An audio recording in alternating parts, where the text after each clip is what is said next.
You don't always have to be responsible for everyone, Fiona. Episode 9 is about the difficulties of being a parent and having parents.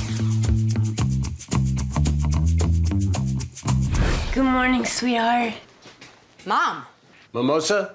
You know, when you're really little, you sort of tend to idealize your parents and that they can't do any wrong. And then as you enter your teens, you start to see and realize that your parents are, not only are they not perfect, but they're far from perfect. And then you enter a period, particularly if you have a father like Frank, of realizing that they're a complete waste of space and shouldn't be sucking up oxygen. And Fiona has to accept, being around Grammy, that there's a reason that her father is who he is. It's hard not to have sympathy for him. And Fiona increasingly is feeling more and more concern against her better judgment for Frank, and realizing that she has to parent not only her siblings, but she's got to parent her father.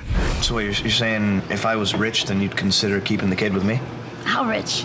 Because if you were that rich, there's no way you'd think you still wanted this kid. Karen's journey actually through the whole rest of the season was not an unusual one for a young woman who's pregnant and planning to give the child up for adoption. She doesn't really want to have the emotional connection with the child or the sense of the father or think about it in that terms at all. Just kind of straight, like having a cold. You know, like I got to get through this. I'm going to be done with it. When I'm done with it, I won't think about it anymore. And so this is really the beginning of that, of her seeming very cold and hard about it. And that coldness and hardness, and it's very difficult for Lip, because he swore he wouldn't be that person that his father is. You know, we forget with Lip, he's very bright, but he's also very young. He's still a teenager, and so even though he's intellectually very smart, his emotional maturity is pretty appropriate to his age.